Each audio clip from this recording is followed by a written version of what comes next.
Life पॉझिटिव्हच्या एका नवीन सादरीकरणामध्ये आपणा सर्वांचं मनपूर्वक स्वागत आहे. आजचा विषय वेगळा आहे. सर्व साधकांच्या मनात असलेल्या प्रश्नाचं उत्तर देणारा आहे. तुमच्या जीवनातल्या सर्व समस्या दूर करण्याचा प्रयत्न करणारा आहे. अनेक अंगाने हा व्हिडिओ आगळा वेगळा आहे. आपण एक शिवस्तोत्र बघणार आहोत, ज्याचं नाव आहे दारिद्र्य दहन शिवस्तोत्र. आता दारिद्र्य हा मानवी जीवनाला असलेला एक कलंक आहे.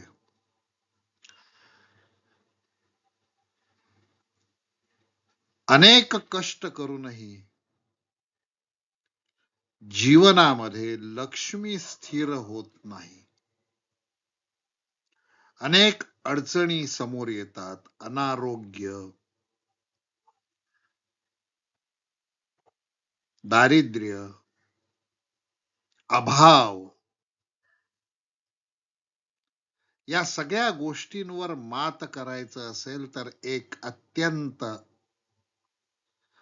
पॉवरफुल, प्रसिद्ध, सिद्ध स्तोत्र आहे दारिद्र्य दहन स्तोत्र.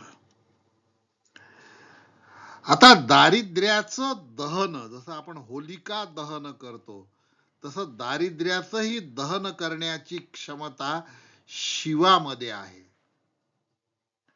शिवाचा एक अत्यंत प्रसिद्ध आणि सिद्ध मंत्र आहे, तो मी शेवटी तुम्हाला देणार आहे, की शिवाची कृपा लक्ष्मी रूपाने तुमच्या जीवनात राहील. पण सर्वप्रथम दारिद्र्य दहन स्तोत्र आपण बघूया. या स्तोत्राचं आणखीन एक वैशिष्ट्य, की रामाचे गुरु ऋषी वशिष्ठ यांनी हे रचलेलं आहे. काय योगायोग आहे, काय मंगल योग आहे, की राम शिवाच्या कंठामध्ये वास करतो आणि लंकेवर स्वारी करण्याच्या आधी समुद्र किनारावर, समुद्र तटावर रामाने शिवाची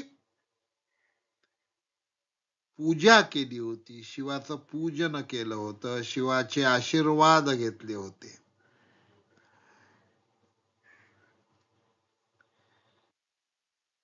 त्यामुळे राम हा शिवाला प्रिय आहे आणि रामाला शिवप्रिय आहे. आणि हे स्तोत्र लिहिलं आहे रामाचे गुरु योगी वशिष्ठ यांनी. हा एक अत्यंत रमणीय योगायोग आहे. हे आपल्या ध्यानात यावं म्हणून मी पुनरुक्ती करतो आहे. चला तर आपण दारिद्र्य दहन स्तोत्र बघूया.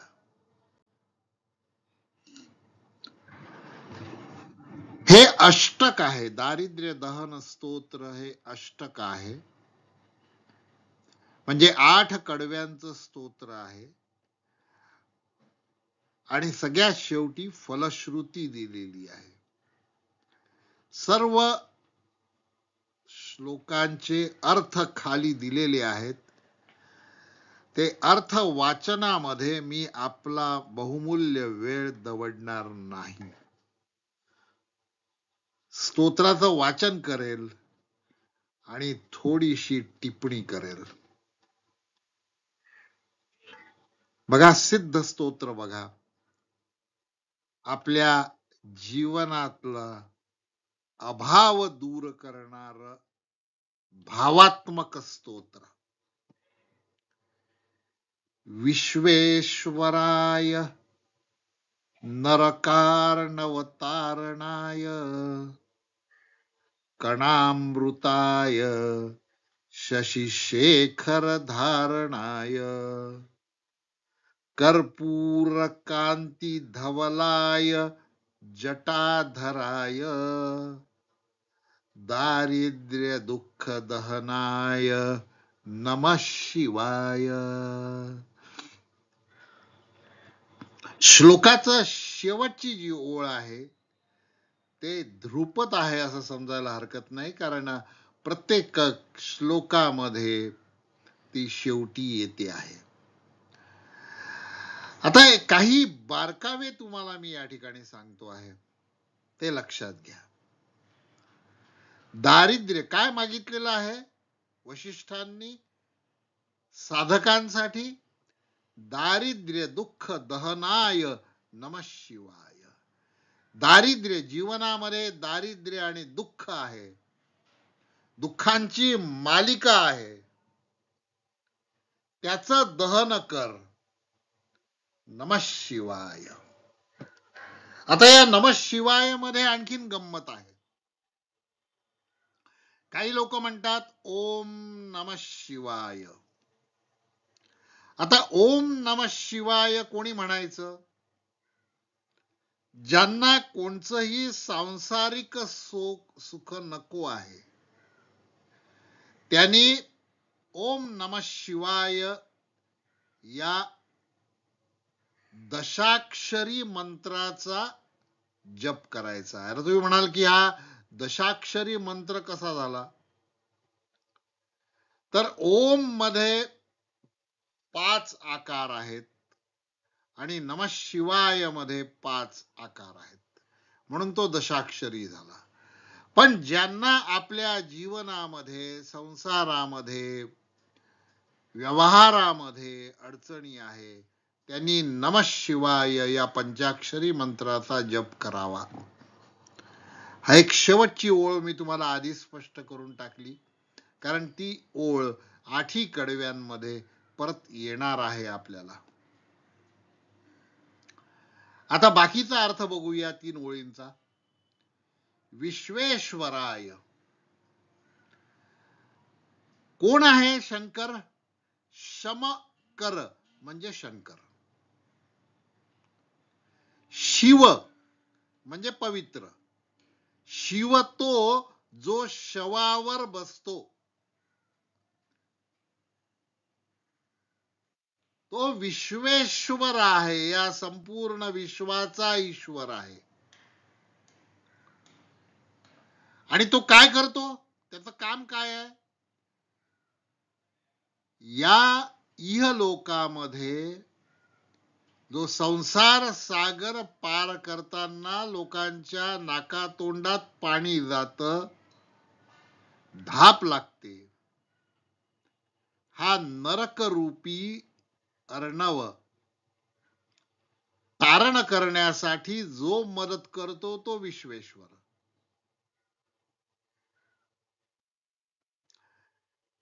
दुसरं वैशिष्ट्य कणामृताय. ज्याचं नाव कर्णामृत, कर्णाला ऐकण्यासाठी अमृत आहे असा. अजून कसा शिव? ज्याने आपल्या जटेवर शशी म्हणजे चंद्र धारण केलेला आहे तो. अजून कसा शिव? ज्याची कांती, ज्याचं रूप कर्पूर कापुरासारखं धवला आहे. आणखीन कसा शिव? जो जटाधारी आहे असा शिव. आणि अशा शिवाने माझ्या दारिद्र्याचे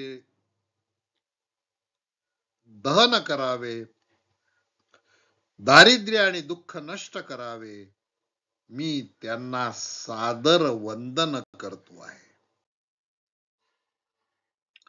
दुसरं कडवं बघा. गौरी प्रियाय रजनीश कलाधराय कालांतकाय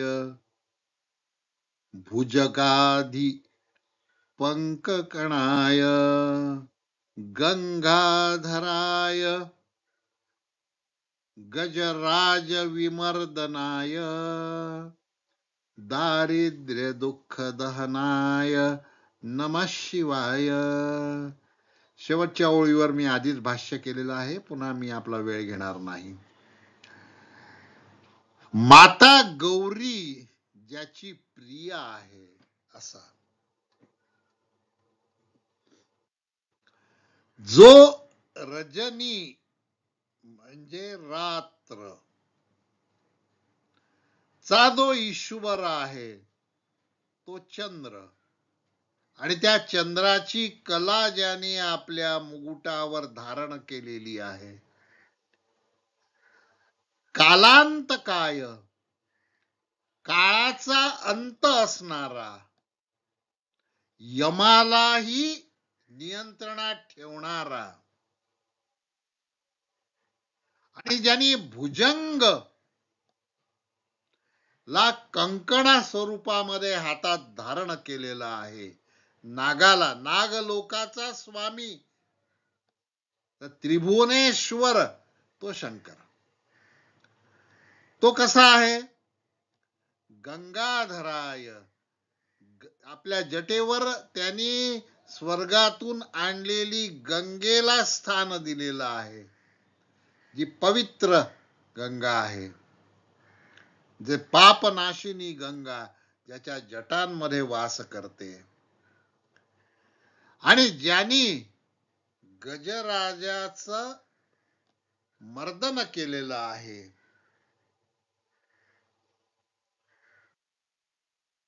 अशा शंकराला माझा नमन असो. त्यांनी माझ्या दारिद्र्याचं दहन करावं. तिसरा श्लोक बघा.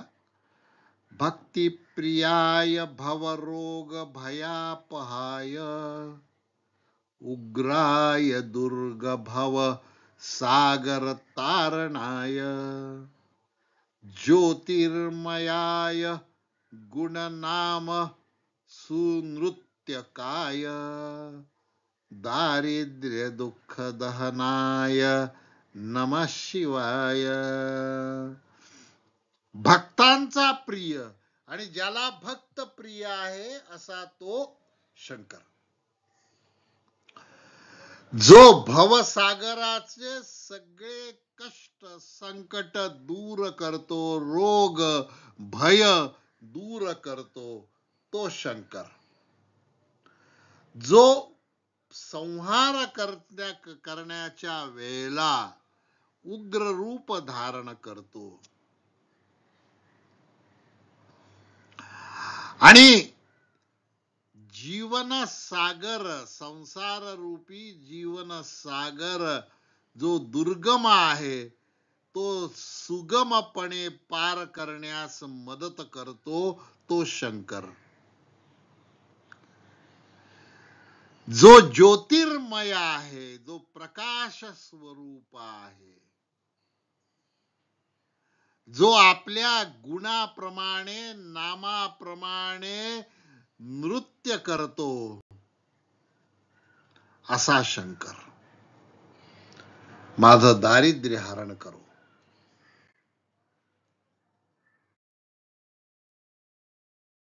चौथा श्लोक बघा.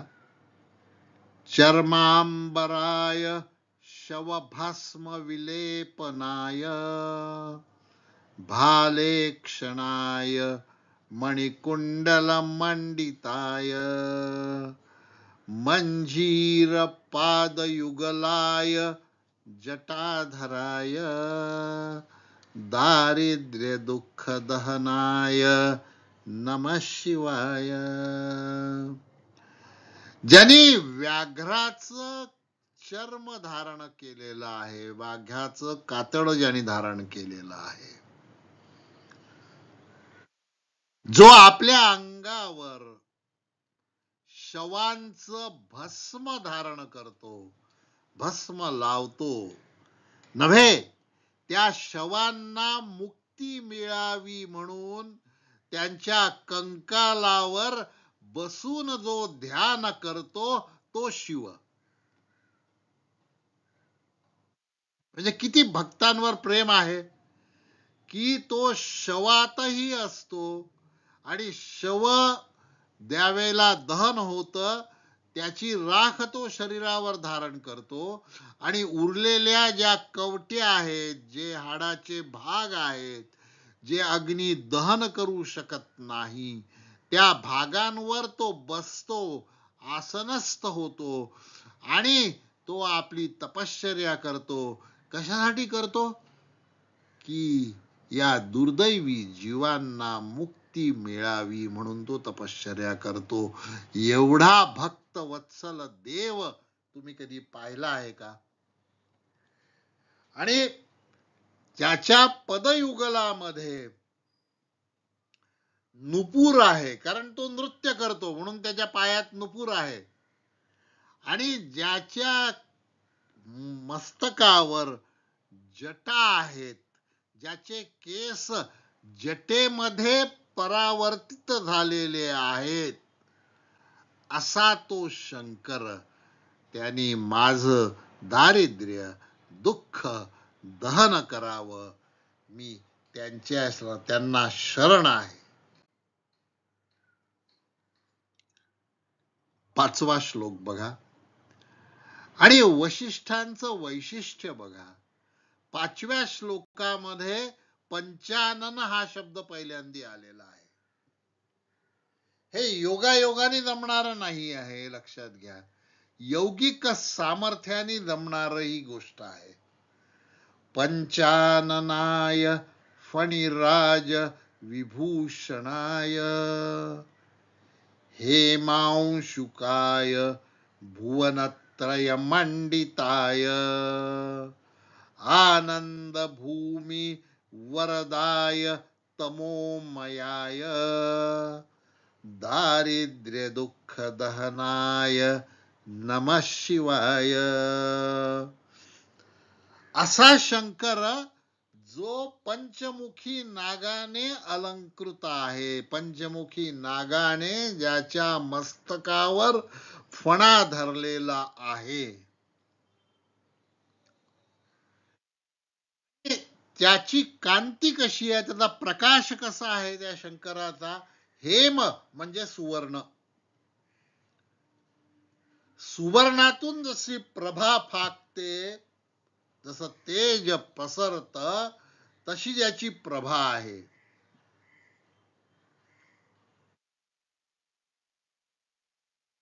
आणि जो भुवनत्रयाचा राजा आहे, भुवनत्रयाचा स्वामी आहे, आणि जो काशीपुर निवासी आहे. आणि काशी काय आहे? काशी ही आनंद भूमी आहे.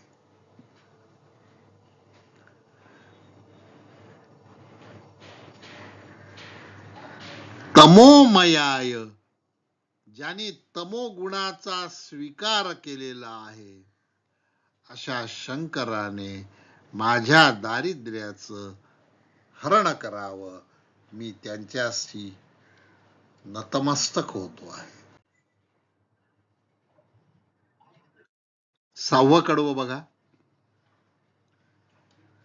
भानुप्रियाय भवसागर तारणाय कालांतकाय कमलासन पूजिताय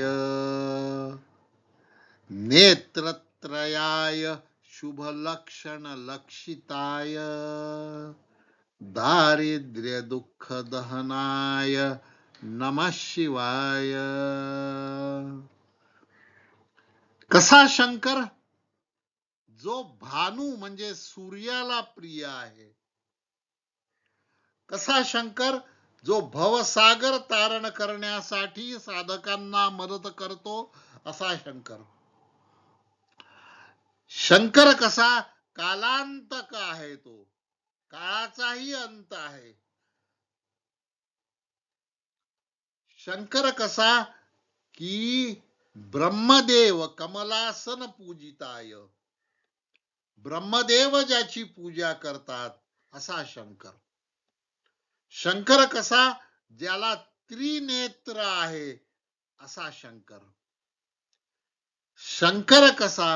तर शुभ लक्षणांनी सुशोभित असलेला, ज्याचं दर्शन मंगलमय आहे.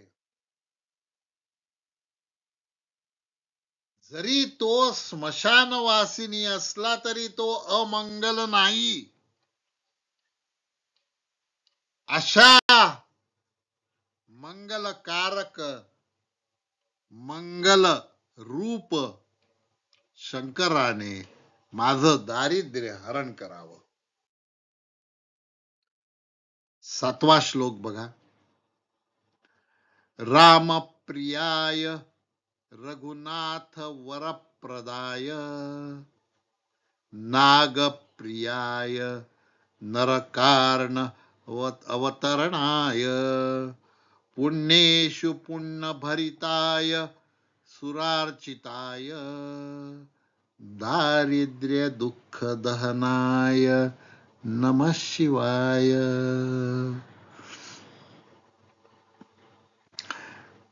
शंकर कसा? जो रामप्रिय आहे, जो रामाला प्रिय आहे.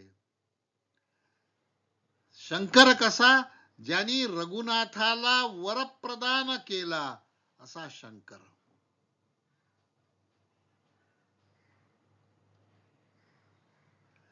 ज्या रावणाला शंकराने आत्मलिंग दिलं होतं, तो रावण जेव्हा असुर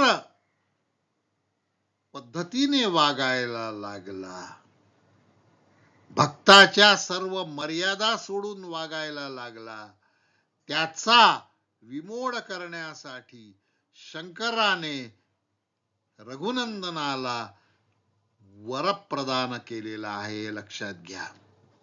त्यामुळे शंकर हा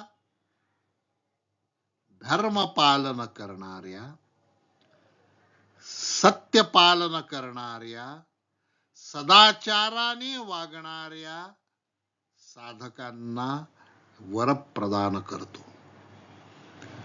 नागप्रियाय नरकार्ण वतारणाय. तो नागप्रिय आहे, ज्याला साप प्रिय आहे. त्याच्या डोक्यावर साप आहे, त्याच्या हातामध्ये साप आहे.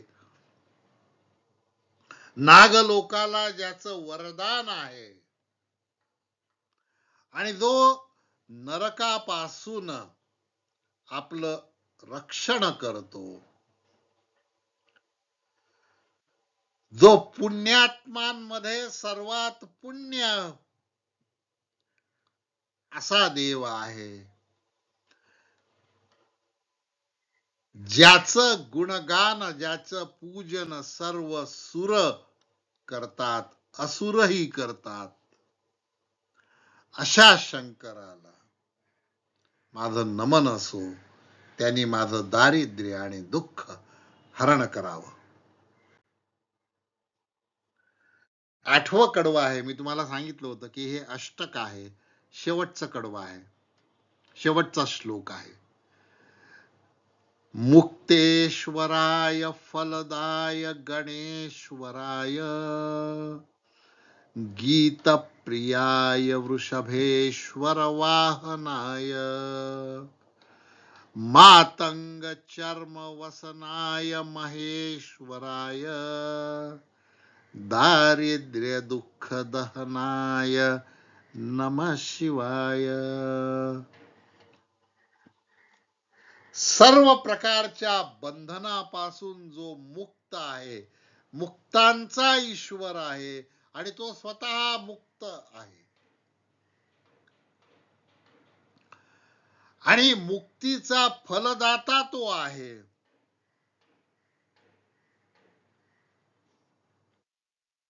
गणांचा तो ईश्वर आहे, ज्याच्यामुळे चारही पुरुषार्थ, धर्म, अर्थ, काम आणि मोक्ष, हे चारही पुरुषार्थ साधकाला सिद्ध होतात, असा तो शंकर.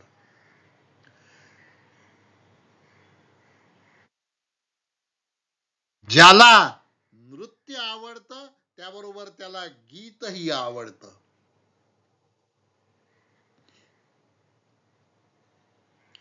ज्याचं वाहन स्वतः नंदीश्वर आहे म्हणून वृषभेश्वर वाहनाय, आणि मातंग चर्म वसनाय,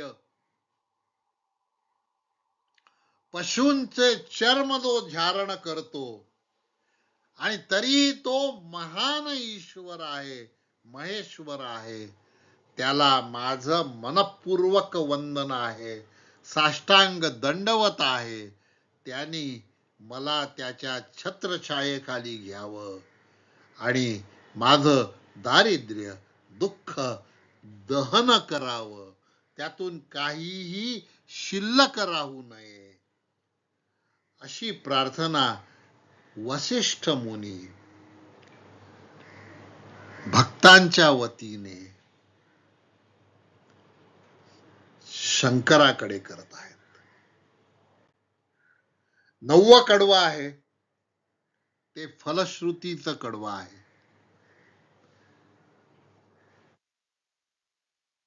आणि फलश्रुती फार महत्वाची आहे. फलश्रुती समजून घ्या म्हणजे तुम्ही भक्तिभावाने सुस्वरामध्ये या स्तोत्राचा पाठ करू शकाल. कारण शंकराला गीत, ताल, सूर फार आवडतात. वसिष्ठेन कृतं स्तोत्रम सर्वरोग निवारणम सर्वसंपत्कर शीघ्रम पुत्रपौत्रादिवर्धनम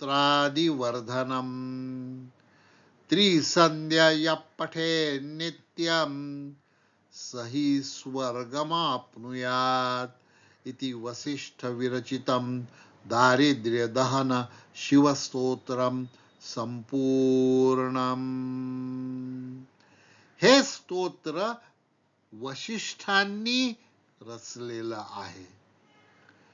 या स्तोत्राची फलश्रुती काय, तर साधकांचे सर्व रोगांचं निवारण करतात. सर्व रोग निवारण झालं म्हणजे काय होतं, आरोग्य संपदा मिळते.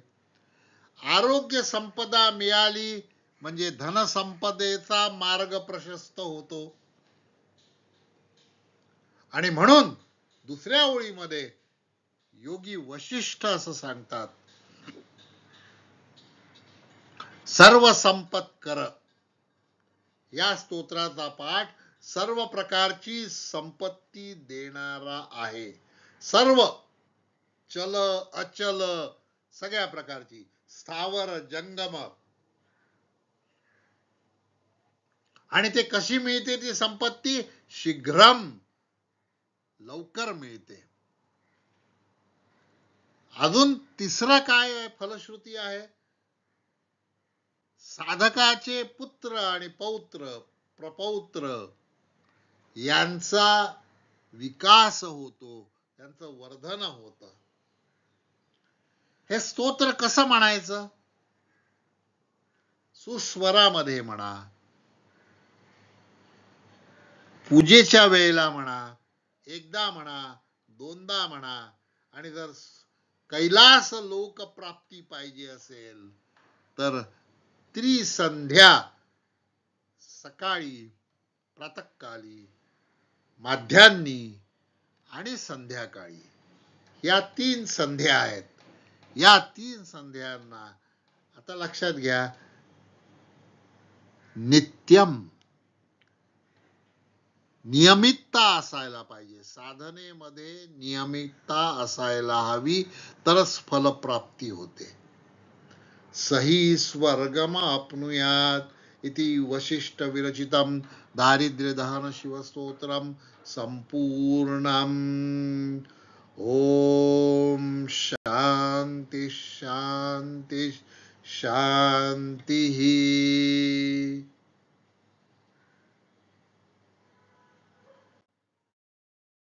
तुम्हाला मी वचन दिल्याप्रमाणे एक शिवाचा सिद्ध मंत्र सांगतो आहे. अतिशय सिद्ध मंत्र आहे जो लक्ष्मीकारक आहे.